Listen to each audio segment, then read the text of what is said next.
ये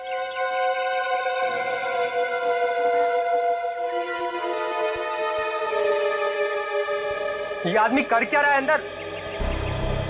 बाहर निकलने का नाम ही नहीं ले रहा। सो गया है क्या अंदर? कमाल के लोग, दूसरे के टाइम की तो कोई वैल्यू ही नहीं।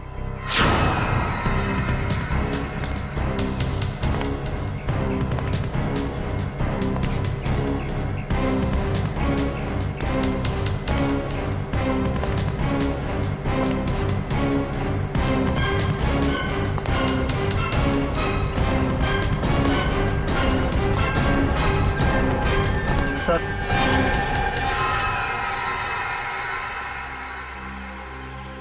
इतना लेट? ये सर्विस है तुम्हारे रिजॉर्ट की? सॉरी सर, आपने कैंची मांगी थी, वो तो नहीं मिली। चाकू लेकर आया, इससे काम हो जाएगा। तो ब्लडी लाउजी पीपल, 10:30 हो गए, मीटिंग्स करनी है, अपॉइंटमेंट्स है, और अंदर ये आदमी बैठ के धरना दे रहा है। सर, आप अंदर नहीं जा सकते सर। हेलो भैया, सुन रहे हैं आप? ओ भाई साहब, जल्दी कीजिए, मुझे लेट हो रहा है। शराफत नाम की भी कोई चीज होती है, घर ही बनाकर बैठ गए हो। इग्नोर करने की भी हद होती है यार। अरे सुनाई दे रहा है कि नहीं आपको कुछ?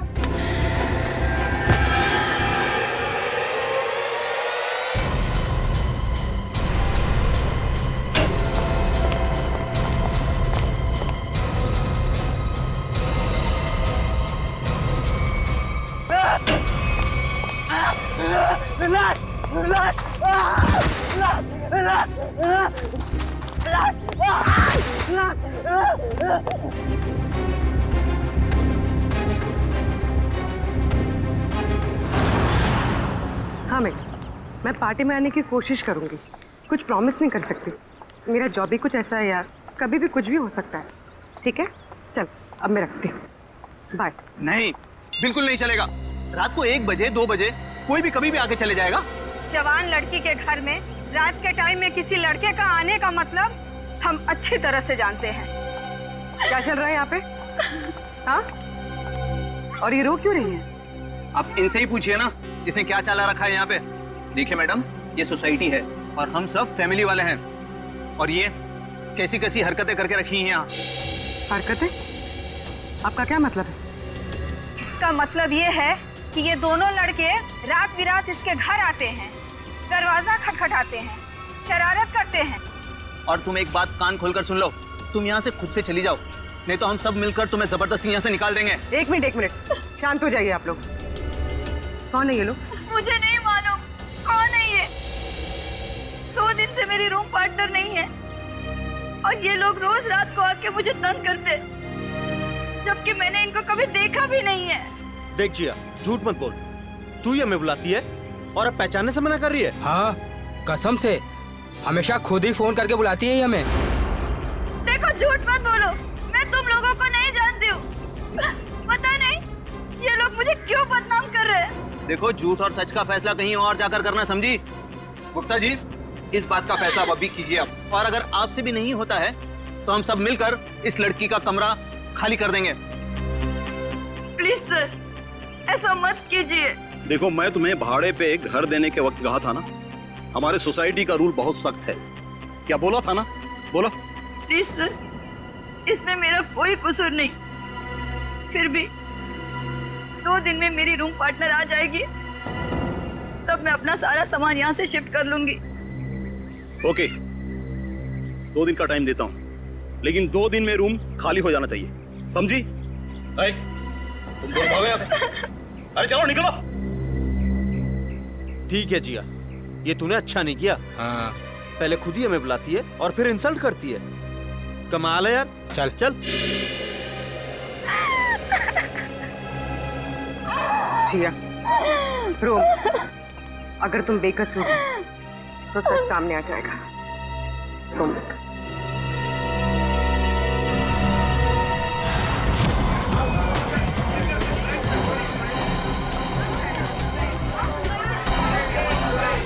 मैडम, मैडम मेरा बिल बनाइए फौरन। सुनिए सुनिए, जरा शांत हो जाइए। देखिए, यहाँ पर खून हुआ है। जब तक हमारा इन्वेस्टिगेशन पूरा नहीं होता कोई ये होटल छोड़कर नहीं जाएगा। मैडम आप भी ध्यान में रखिए, कोई भी गेस्ट नहीं जाएगा यहाँ से, समझे?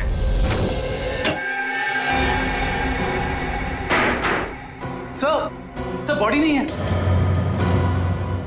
बॉडी नहीं है? ये कैसे हो सकता है? बॉडी गई कहां? बॉडी कैसे गायब हो गई? ये कैसे हो सकता है? और सर, अगर किसी ने मर्डर किया है और अगर वो बॉडी ले गया तो फिर ये सिर क्यों छोड़ गया? वही तो, अगर सिर यहां छोड़ा और लाश कहीं पर लेकर गया तो कोई ना कोई निशान तो होने चाहिए था। किसी ना किसी ने तो देखा होगा। कोई ना कोई तो जगह हो सकती है। कहां गई लाश? हुआ क्या यहां पर? नहीं नहीं नहीं नहीं, यहां पर जो कुछ भी हुआ है ना सांखे, यहीं पर हुआ है, इसी 4 दीवारों के अंदर, स्टीम बॉक्स में, यहीं पर। सर, इस सिर को देख के ऐसा लगता है किसी ने बहुत ही बेरहमी से कत्ल किया इसका। लेकिन यहाँ पे एक भी खून का निशान, कोई धब्बा, कुछ भी नहीं है। एग्जैक्टली। अगर सिर कटा है तो खून होना चाहिए था इन दीवारों पर, खून होना चाहिए था इस फर्श पर, लेकिन यहाँ पर खून का कोई भी निशान नहीं, कोई धब्बा नहीं। यहाँ देखो, इस बॉक्स में खून का कोई भी निशान नहीं, कोई भी निशान नहीं, ना कोई हथियार का निशान। सांखे, सिर कटा हुआ है, लाश गायब है, लेकिन इस पूरे कमरे के अंदर कुछ भी निशान नहीं, कमरा सुथरा साफ है। इसका मतलब कुछ ना कुछ तो गड़बड़ जरूर है, कुछ ना कुछ तो गड़बड़ जरूर है बॉस। सर, हाँ सर, जिसका खून हुआ है उसके दोस्त बाहर आए हुए। ठीक है, तुम चलो, मैं आता हूँ। सांखे, देख ले इस कमरे का एक एक कोना कोना छान वाले, देख ले कुछ मिलता है क्या। देखता हूँ। सर ये रहे। आप लोग रजित के दोस्त हैं? जी सर। आखिरी बार कब मिले थे रजित? सर, आज सुबह ही मुलाकात हुई थी। तो क्या कुछ फर्क लगा आपको रजित के बर्ताव में?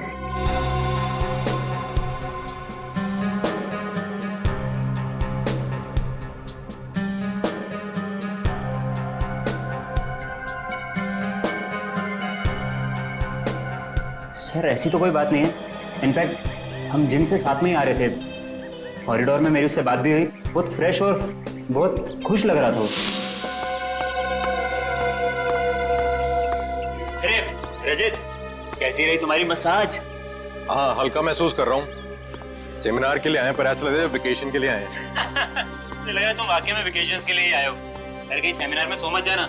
नहीं, मैं आधे घंटे के लिए स्टीम बात कर लूँ, फिर टॉक्सिन्स भी क्लीन हो जाएंगे और मैं फ्रेश भी लगूंगा।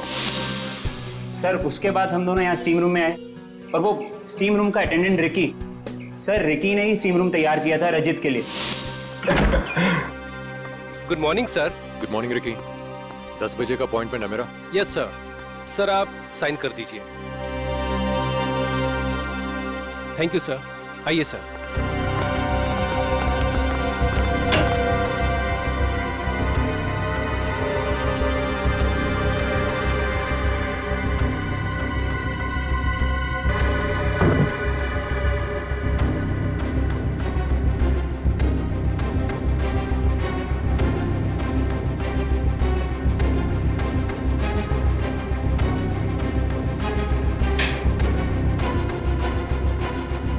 कितना टाइम लगेगा? सिर्फ 25 मिनट। चल रजित, एंजॉय कर, ब्रेकफास्ट में मिलते हैं। चल ठीक है, ओके। स्टीम रूम का अटेंडेंट रिकी। रिकी, ये स्टीम रूम का अटेंडेंट रिकी कहाँ है? जरा बुलाओ उसे।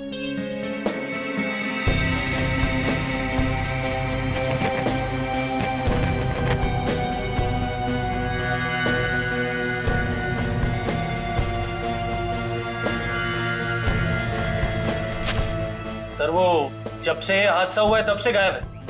रिकी इस रिसोर्ट में कहीं नहीं। रिकी गायब है? जब से हादसा हुआ रिकी गायब है। इस रिकी का पता लगाना पड़ेगा। सर, खून, एक और लाश उधर है।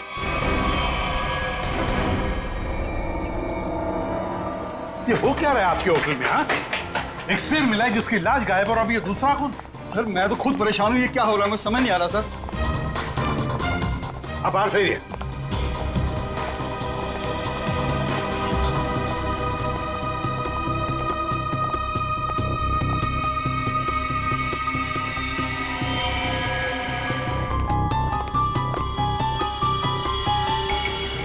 करेक्ट सर, देखो फिंगरप्रिंट चेक करो इस पर। सर हाँ, ये खाली ब्रीफकेस, स्टील की ब्रीफकेस, वो भी खाली। जरूर इसमें कुछ ऐसा सामान था जिसकी वजह से शायद इसे मारा गया। सर, ये 2 ग्लासेस। 2 ग्लासेस?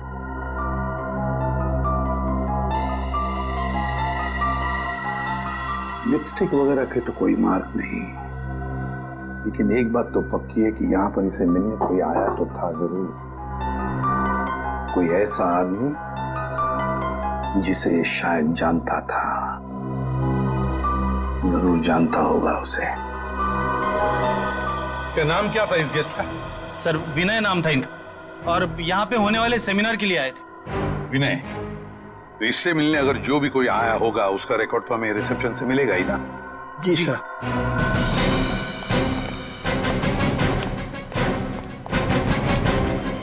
देखो, विनय के बारे में और कुछ जानना चाहते हैं हम लोग। ये विनय कब आया था यहाँ पर? सर मिस्टर विनय ने आज सुबह ही चेक इन किया था हमारे रिजॉर्ट में, करीब 8 बजे। 8 बजे? जी। अकेले ही आया था या कोई साथ में भी था उसके? अब नहीं सर, वो अकेले ही थे। उनके रूम में कोई बाहर से विजिटर आया था?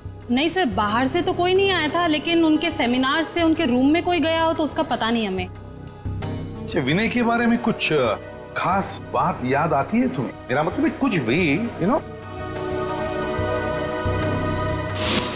आपके रिसोर्ट में इस ब्रीफकेस के लिए कोई पर्सनल लॉकर है? आई एम सॉरी सर, हमारे रिजॉर्ट में ऐसी कोई फैसिलिटी नहीं है। ओके। हाँ सर, उनके पास एक छोटा सा स्टील का ब्रीफकेस था जिसे वो कुछ ज्यादा ही संभाल के रख रहे थे, और उसके लिए उन्होंने पर्सनल लॉकर के बारे में भी पूछा, बट सर हमारे रिजॉर्ट में ऐसी फैसिलिटी नहीं है। स्टील का ब्रीफकेस?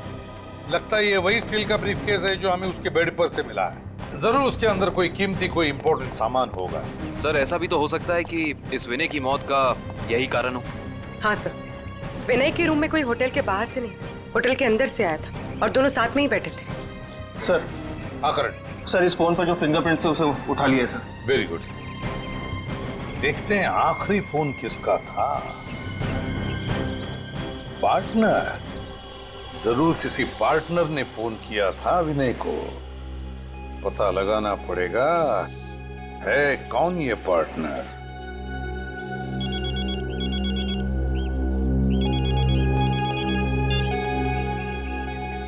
हेलो। हाँ, तुम आज से ही काम शुरू कर दो, ये जरूरी है।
जिया,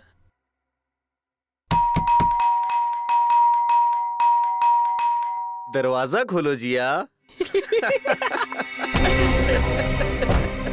जिया, जिया, जिया दरवाजा खोलो वरना तोड़ देंगे हम, बता रहे हैं हम बस। ये इन लोगों का रोज का नाटक है। जिया दरवाजा खोलो जिया। जिया प्लीज दरवाजा खोलो प्लीज, नहीं तो हम तोड़ देंगे दरवाजा, बोल दे रहे हैं हम। जिया जिया पुलिस को फोन करते हैं तभी बात समझ में आएगी इनको। जिया दरवाजा खोलो जिया। जिया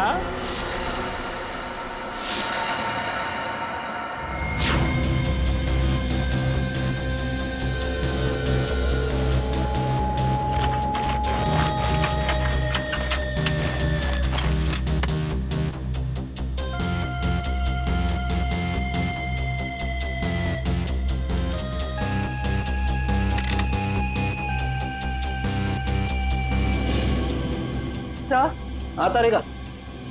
सर इसकी खोपड़ी में एक अजीब बात है। अच्छा,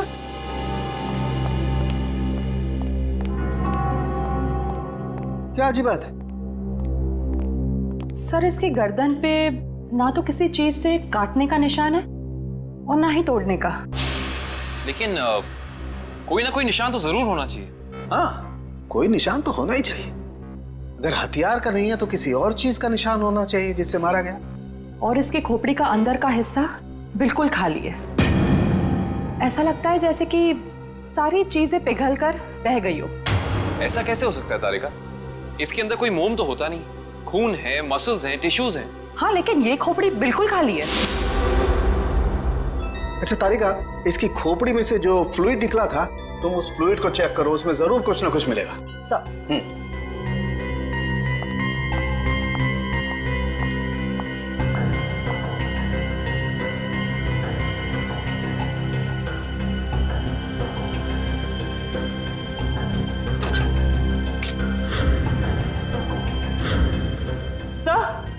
ये देखिए,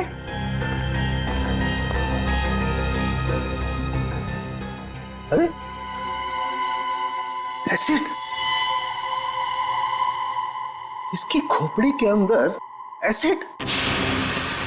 सर इसका मतलब है एसिड या किसी केमिकल से इसके सर के अंदर के हिस्से और इसके शरीर को पिघला दिया गया और फिर स्टीम बॉक्स के ड्रेन पाइप से बाहर निकाला गया। हाँ, और वो भी 30 मिनट के अंदर। सर ये कैसे हो सकता है? हमने तो पढ़ा था कि कॉन्सेंट्रेटेड एसिड में किसी भी बॉडी को पिघलने के लिए कम से कम 20 घंटे लगते हैं। You're right, श्रेया, 20 घंटे ही लगने चाहिए, लेकिन इस केस में ऐसा नहीं हुआ। एक और बात, इस ड्रेन पाइप में मुझे कैल्शियम फॉस्फेट, जिससे इंसान की हड्डियां बनती हैं, वो और कुछ टिश्यूज के टुकड़े मिले हैं। मुझे लगता है जिस एसिड से इस आदमी के शरीर को पिघलाया गया है, यह एसिड किसी की इन्वेंशन है, कोई नई खोज।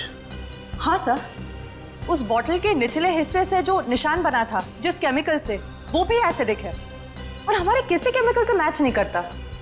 लेकिन सर, अगर इस एसिड ने रजीत की बॉडी को पिघला दिया तो फिर वो स्टीम बॉक्स क्यों नहीं पिघला? वो इसलिए क्योंकि ये एसिड किसी मेटेलिक चीज को नहीं पिघलाता है, और इसीलिए इस एसिड को कांच की बोतल में रखा गया था। सर फिर तो उसे बहुत दर्द हुआ होगा। नहीं वंश, मुझे नहीं लगता है इसे दर्द महसूस हुआ होगा। क्यों सर? क्योंकि श्रेया पहले इसे बेहोश कर दिया गया था। मतलब पहले इसे बेहोश किया गया, फिर मारा गया, उसके बाद स्टीम बॉक्स की ड्रेन पाइप से बहा दिया गया। बहुत ही डरावना और भयानक तरीका है किसी की जान लेने का। हाँ, और बहुत ही अजीब भी। ये सब कैसे किया गया होगा, ये कौन सा एसिड है, ये सब पता लगाने के लिए मुझे थोड़ा वक्त लगेगा। लेकिन सर, अगर ये किसी का आविष्कार है, नई खोज है, तो जाहिर सी बात है उसने इसके पेटेंट को रजिस्टर करवाया होगा। बिल्कुल करवाया होगा। इंटरेस्टिंग। इसका मतलब जिसने भी पेटेंट रजिस्टर करवाया है उसकी सारी इंफॉर्मेशन हमें गवर्नमेंट ऑफिस से मिल सकती है। हेलो, क्या? रजीत का? ओके। अभी पता चला है कि विनय ने जिस पार्टनर वाले नंबर पे फोन किया था वो और किसी का नहीं बल्कि रजीत का नंबर था। इसका मतलब विनय और रजित एक दूसरे को जानते थे और रिजॉर्ट में विनय के कमरे में हमें जो 2 ग्लासेस मिले थे उनमें से एक ग्लास शायद रजित का था। अब तो विनय के घर वालों से ही पता करना पड़ेगा। लगता है रिकी घर पर नहीं है, तोड़ दो दरवाजा।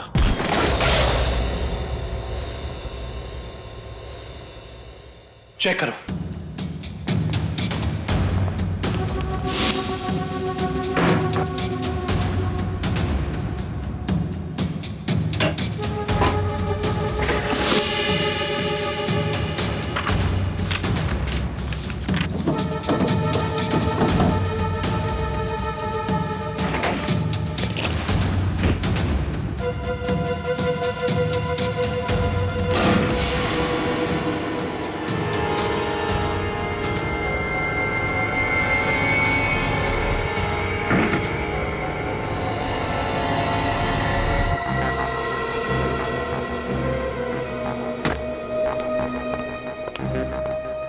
ये बॉटल देखो, इसका नीचे का हिस्सा बिल्कुल वैसे ही है जैसा निशान हमें रिजॉर्ट के स्टीम रूम में मिला। ओह, तो इस केमिकल से रिकी ने रजित की बॉडी पिघलाकर उसका खून कर दिया है। हाँ, लेकिन एक स्टीम रूम का अटेंडेंट किसी को इतनी चालाकी से नहीं मार सकता। ये उसके दिमाग का काम हो ही नहीं सकता।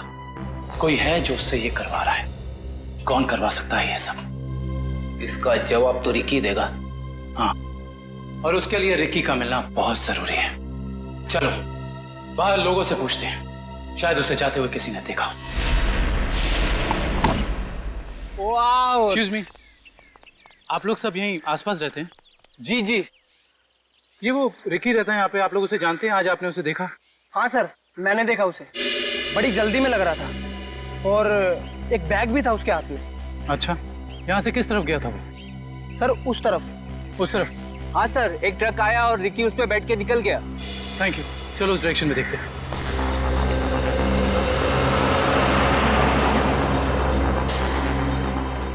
ये देखो, यहाँ पे रेत गिरी है, शायद ट्रक से गिरी होगी। इसका मतलब जिस ट्रक में रिकी गया वो ट्रक बिल्डिंग मटेरियल लेकर जा रहा था। यहाँ आसपास कुछ कंस्ट्रक्शन चल रहा है, ढूंढना पड़ेगा।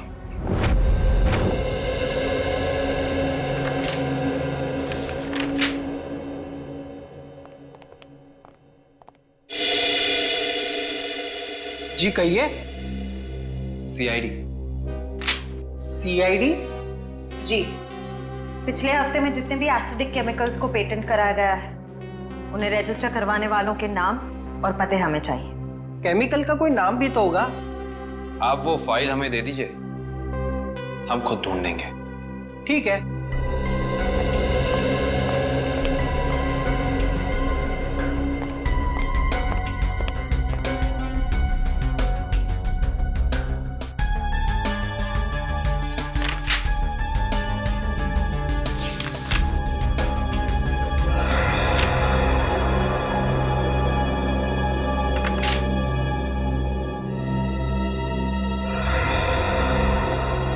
ये देखो, ये एसिड हाइड्रोवर्क्स नाम की एक कंपनी ने रजिस्टर कराया है और इस कंपनी के मालिक हैं रजित और विनय। इसलिए विनय के सेल फोन पे रजित का नंबर पार्टनर के नाम से सेव था। रजित अपने खोज से मरा और उसका पार्टनर विनय एक बंद कमरे में मरा हुआ मिला। इंटरेस्टिंग। ये केस तो और भी ज्यादा उलझता जा रहा है।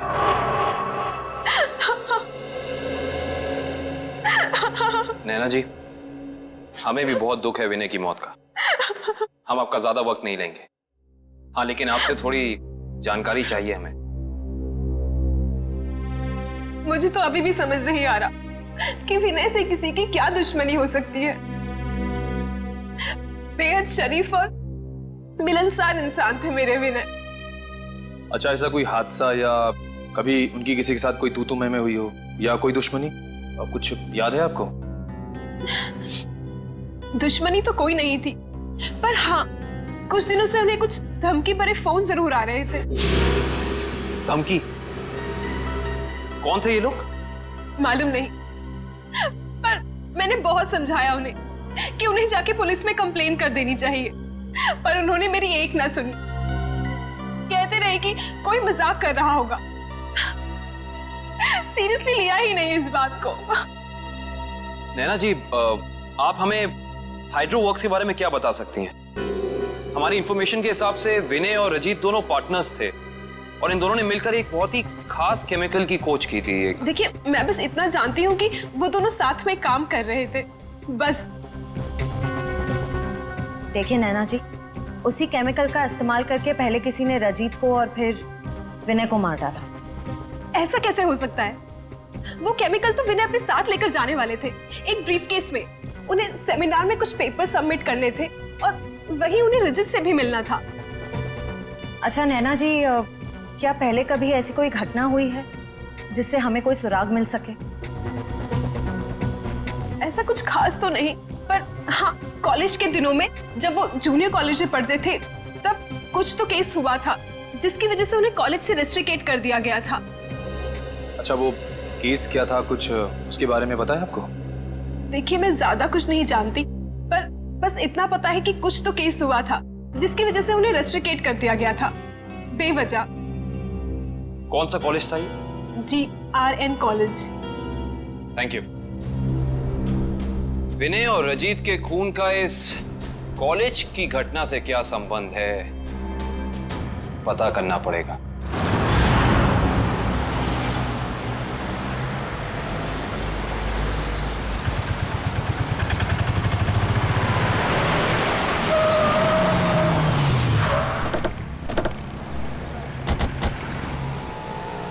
ये देखिए, रेत यहाँ पे पड़ी हुई है और ये देखो टायर के मार्क्स। इसका मतलब ट्रक यहाँ पे आके रुक गया था, लेकिन ये कंस्ट्रक्शन का काम भी तो बंद है। यही वजह है कि अब हमें ये पूरी जगह चेक करनी होगी। आओ अंदर चलकर देखते हैं।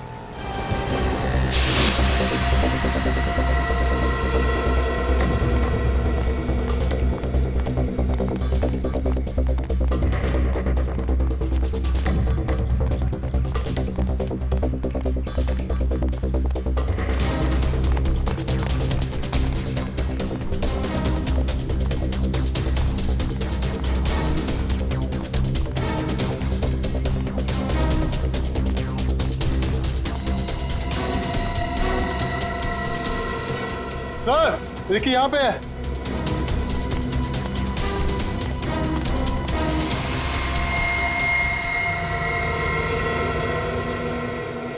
रिकी, रिकी, ये तो ठंडा पड़ गया। हाँ सर, इसकी स्किन भी कड़क हो गई है। पहले इसे हॉस्पिटल पहुंचाओ।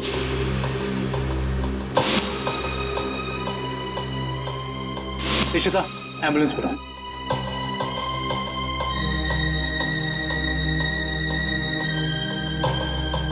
इसके शरीर पे जेल जैसा कुछ लगा हुआ है, जिसकी वजह से इसका शरीर अकड़ गया होगा। और ये देखिए, आसपास के पत्थरों पे भी जेल जैसा ही है। ये देखो,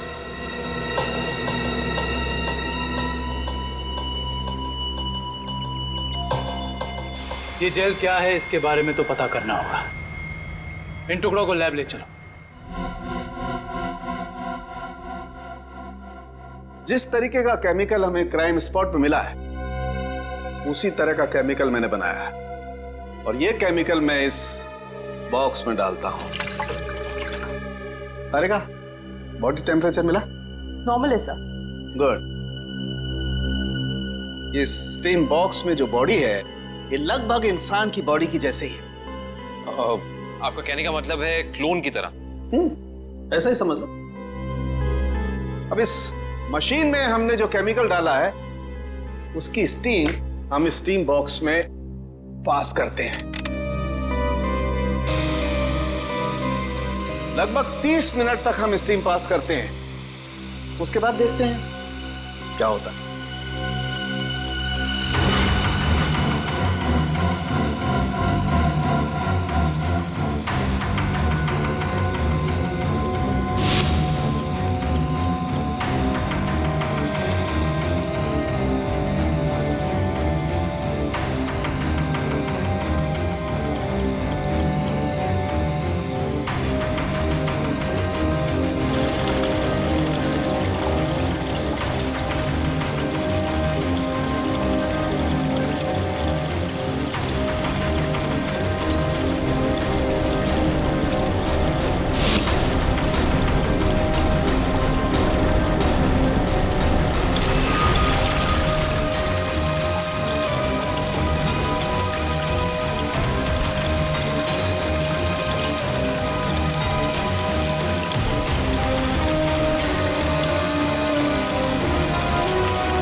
गजब हो गया सर, 30 मिनट में पूरी बॉडी डिसॉल्व हो गई।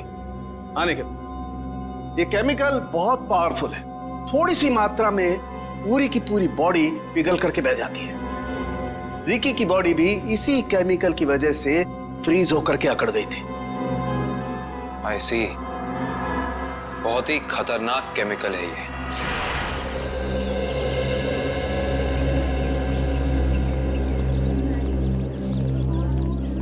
एक्सक्यूज मी, हम लोग सीआईडी से 2005 के केस के सिलसिले में आपसे थोड़ी पूछताछ करनी थी। 2005? ये तो बहुत पुराना केस है, लगभग 9 साल पुराना। आप रमेश जी से पूछिए, वो यहाँ के सीनियर हैं। Thank you. रमेश जी, हम लोग सीआईडी से 2005 में एक घटना हुई थी जिसमें रजित और विनय का नाम आया था। रजित और विनय? सर क्या है कि हर साल इतने लड़के लड़कियां आते हैं तो नहीं, उस केस में इन दोनों लड़कों को रेस्ट्रिकेट किया गया था। रेस्ट्रिकेट? अरे हाँ, याद आया, उस साल कॉलेज के एक स्टूडेंट की मौत हो गई थी और इन दोनों लड़कों का नाम भी उस केस से जुड़ गया था। काफी बवाल हुआ था। ये स्टूडेंट कौन था और उसकी मौत कैसे हुई? मैडम, बहुत अजीब तरीके से हुई थी। ये किस्सा लेबोरेटरी में हुआ था।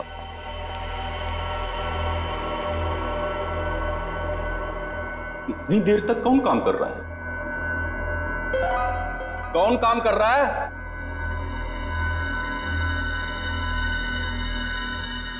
अरे भाई, खोगे का काम में जवाब तो दो, कब तक काम करोगे? अरे चुप क्यों हो? बताओ, मैं लेबोरेटरी बंद करूं या खुली रहने दूं?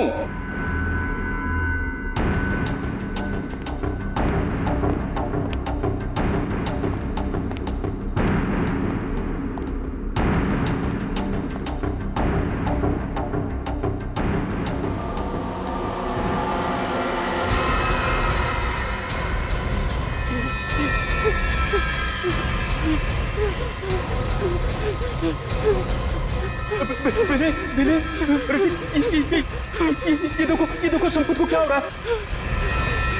सर बचाइए इसे, प्लीज सर बचाओ इसे। सर देखिए ना संपत को क्या हो रहा है। सर देखिए ना। क्या कुछ करो भाई। सर क्या हो रहा है, देखिए ना सर बहुत भयानक था वो। ऐसा मैंने पहले कभी नहीं देखा था। एक आदमी खड़ा था और खड़े खड़े पिघल गया। संपत नाम था उसका, पुलिस केस भी हुआ था और विनय और रजित को रेस्ट्रिकेट किया गया था। इस केस से जुड़ी सारी फाइलें चाहिए। हेलो, कहाँ? कौन से रेस्टोरेंट? ठीक है, मैं पहुंचती हूँ, नजर रखना।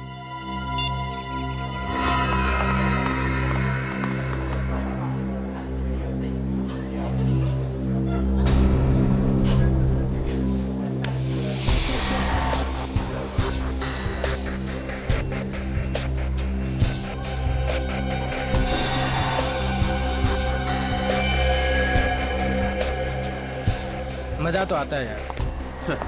अरे काहे का मजा यार? पता है, रात को जैसे ही जाते हैं ना उसके घर के सामने, तभी चौकीदारों को पटाना पड़ता है।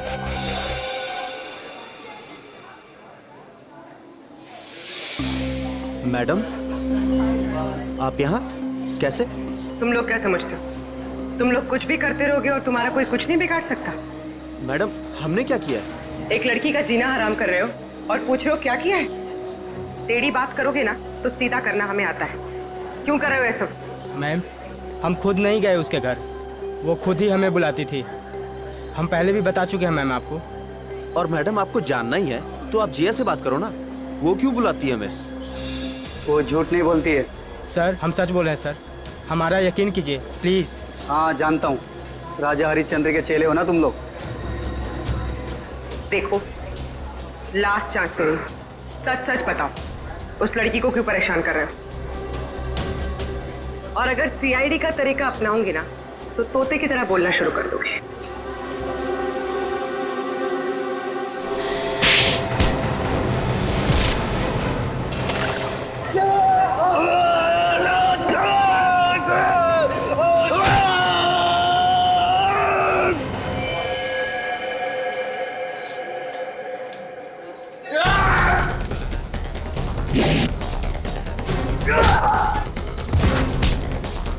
लड़कियों को छेड़ता है।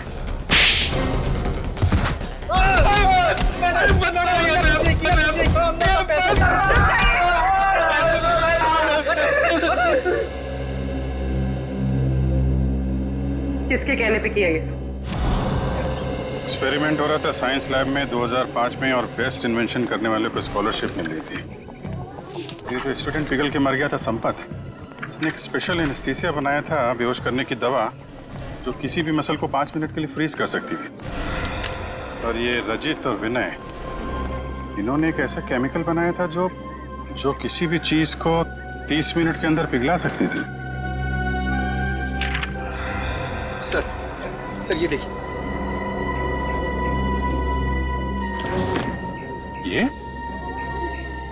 ये भी उस वक्त कॉलेज में था पर ये बात उसने हमसे छुपाई।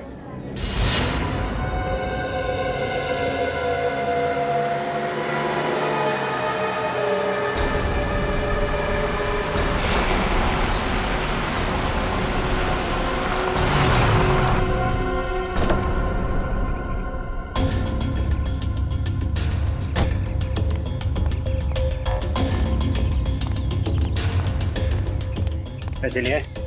हाँ, ये देखो।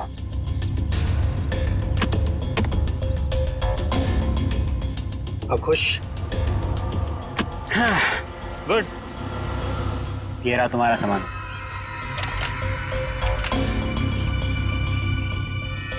तो ये है दुनिया का सबसे बड़ा आविष्कार जो अब मेरा होगा।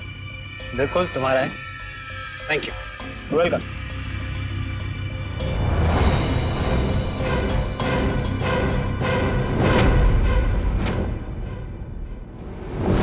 ये छुप छुप के क्या कर रहे हो? हैं? क्या कर रहे हो छुप छुप के? आगे मत बढ़ना, वरना ये बोतल इसी के साथ मैं फोड़ दूंगा। मत बढ़ना आगे, कह रहा हूँ आगे मत बढ़ना, नहीं तो ये मारा जाएगा। तुम यहाँ से जा नहीं सकते हो, छोड़ो उसे। आगे नहीं बढ़ना। कहा ना, मैं झूठ नहीं बोला, झूठ नहीं बोला मैं। पीछे रहो, आगे मत बढ़ना।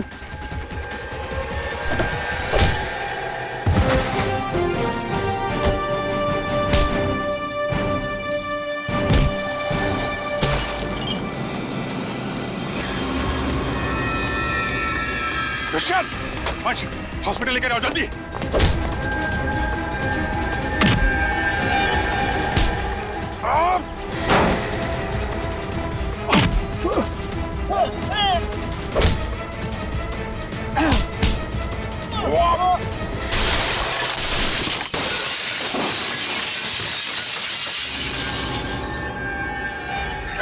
हाँ, मैं नहीं मारा उसे।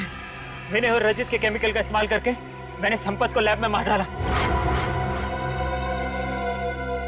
रेतेन, तुम यहाँ क्या कर रहे हो?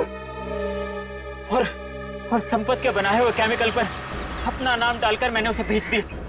क्यों किया तुमने ऐसा? मुझे पैसों की जरूरत थी। मेरे खर्चे पूरे नहीं पड़ रहे थे। और जब मुझे पता चला कि संपत ने एक ऐसे केमिकल का आविष्कार किया जिससे बॉडी फ्रीज हो जाती, उसकी इंटरनेशनल मार्केट बहुत ज्यादा थी। उससे वो केमिकल हासिल करने के लिए मैंने उसे भी मारा।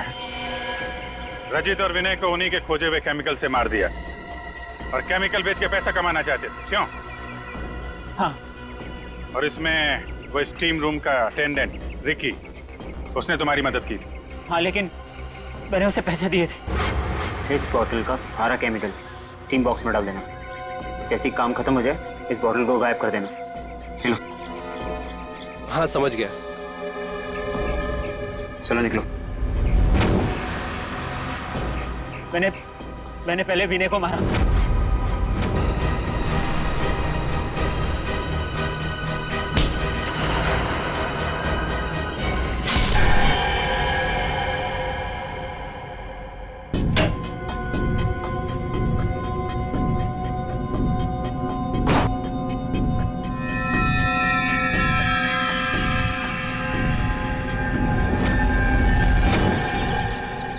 फिर रिकी की मदद से मैंने रजित को खत्म कर दिया।